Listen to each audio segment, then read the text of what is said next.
आप सभी का स्वागत है स्वर्णमय टाइम्स में। आपके साथ मैं हूं सृष्टि पांडे। राजधानी में हो रहे कर्मचारी अधिकारी फेडरेशन के 5 दिवसीय हड़ताल का आज दूसरा दिन है। सारे कर्मचारी संगठन लगातार सरकार के सामने अपनी मांगों को रख रहे हैं, चाहे वो शिक्षा से हो, स्वास्थ्य से हो या वन कर्मचारी हो। सबकी एक ही मांग है कि उनका डीए और एचआरए बढ़ना चाहिए। इसी के साथ वो ये कह रहे हैं कि अगर सरकार इस पर जल्द ही संज्ञान नहीं लेती तो हम पूरे प्रदेश में हो रहे प्रदर्शन को आगे बढ़ाएंगे, जिससे ना चाहते हुए भी राज्य पर असर पड़ेगा। जो आंदोलन हम कर रहे हैं इसका कितना प्रदेश पे असर पड़ रहा है, क्या इस पर व्यापक असर है इसका? देखिए, पूरे प्रदेश भोपालपट्टनम जिला बीजापुर से रामानुजगंज जिला बलरामपुर तक, इस छोर से उस छोर तक पूरी तरह सारे शासकीय कार्यालय, सभी स्कूल, जितने भी कार्यालय हैं सब बंद हैं। शासकीय कामकाज ठप पड़ा है। आज दिन भर ये धरना प्रदर्शन चला है। सरकार से हम कोई मांग कर ही नहीं रहे हैं।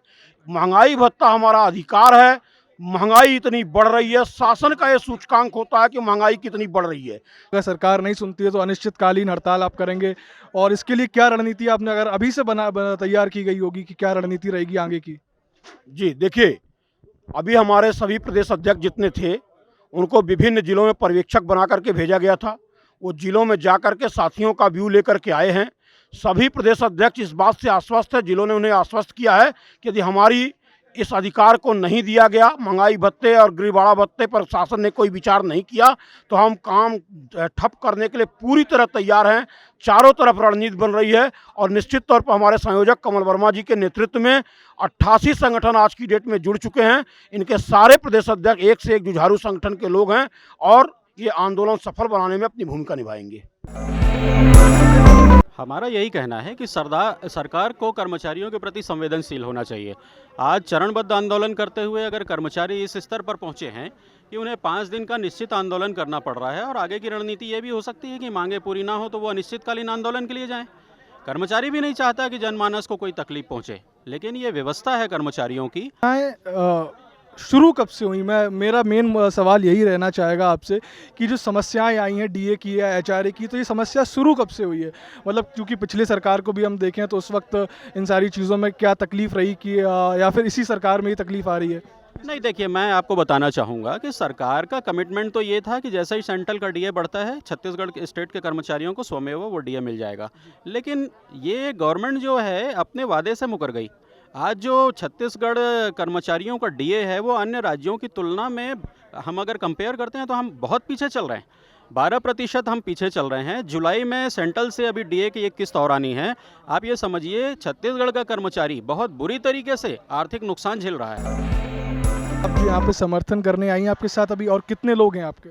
जी, यहाँ पर जो हमारे नियमित कर्मचारी फेडरेशन का जो हड़ताल चल रहा है, यहाँ पर छत्तीसगढ़ संयुक्त अनियमित कर्मचारी महासंघ के 1,80,000 जो कि पूरे प्रदेश में ब्लॉक और जिला स्तर पर जो हड़ताल चल रहा है वहाँ पर सम्मिलित हैं। हम सभी इनके मांगों का समर्थन करते हैं क्योंकि इनकी मांग जो है वो जायज़ है, और हम इस फेडरेशन का धन्यवाद भी देते हैं कि इन्होंने हमारे भी मांग को रखा है इसमें नियमितीकरण का।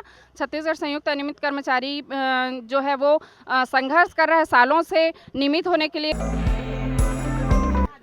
यहाँ पर जो वेतन विसंगति के बारे में जो चीज़ें उठ रही हैं, जो भी सवाल जो आपका संगठन उठा रहा है, इस पे क्या प्रकाश डालना चाहिए? देखिए, वेतन विसंगति का तो बहुत बड़ा मुद्दा बनता है। हम तो 5वें वेतनमान से चले जा रहे हैं।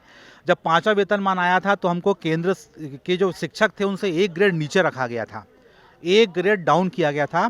6वें वेतनमान में वही परंपरा रही, और 7वें में तो वेतनमान है ही नहीं। ये तो एक प्रोपोर्शनेट है, 2.86 से मल्टीप्लाई करके वेतनमान बना दिया गया है। तो ये हमारे साथ जो छलावा हो रहा है वो 5वें वेतनमान 1996 से हो रहा है। हम आज भी केंद्र सरकार के शिक्षकों से एक स्टेप डाउन है, और काम हम उनसे कहीं ज़्यादा करते हैं, दीगर काम भी करते हैं। जो भी शासन प्रशासन कलेक्टर के द्वारा जो भी आदेश होते हैं शिक्षा विभाग के अधिकारियों के अलावा, उन सब काम को अंजाम शिक्षा विभाग देते हैं। आज हमारा प्रमोशन नहीं हो रहा है। मैं बताना चाहूँगा, हम सब लोग 2016 से, मैं व्याख्याता संवर्ग का हूँ, 2016 से हम लोग का प्रमोशन नहीं हो रहा है, प्रमोशन बंद है। आखिरी में आप राज्य सरकार से क्या कहेंगे, शिक्षक उसकी तरफ से? देखिए, शिक्षा हम यही कहेंगे कि यहाँ पर शिक्षा विभाग में जिस प्रकार से हमारे यहाँ पदोन्नतियाँ रुकी हुई हैं और सारे शिक्षा विभाग के अधिकांश पद खाली है। हमारे प्रिंसिपल कैडर में आप देखें कि प्रदेश में 2500 पद खाली है और इसी प्रकार लेक्चरर के हज़ारों पद खाली हैं, सहायक शिक्षक हेड मास्टर के खाली हैं। लेकिन इनकी सरकार के अधिकारियों में इच्छा शक्ति की कमी है। वो गुणवत्ता की बात करते हैं, नियम कानून की बात करते हैं, बहुत सारी गुणवत्ता की बात कर रहे हैं, लेकिन इनके हित का ख्याल नहीं रखते।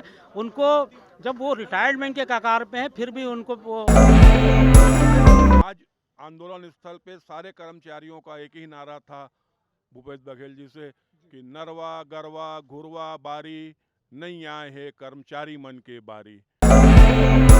जैसा आप सभी ने देखा कि कर्मचारी विभाग और कर्मचारी संगठन किस प्रकार से इन सब चीज़ों को ले रहा है और अपनी मांगों को सरकार के सामने रख रहा है। अब देखना ये होगा कि सरकार इनकी मांगों को कब तक सुनती है और किस प्रकार से फैसले लेती है। कैमरामैन भगत सिंह के साथ मैं सिद्धांत त्रिपाठी, सुरमई टाइम्स।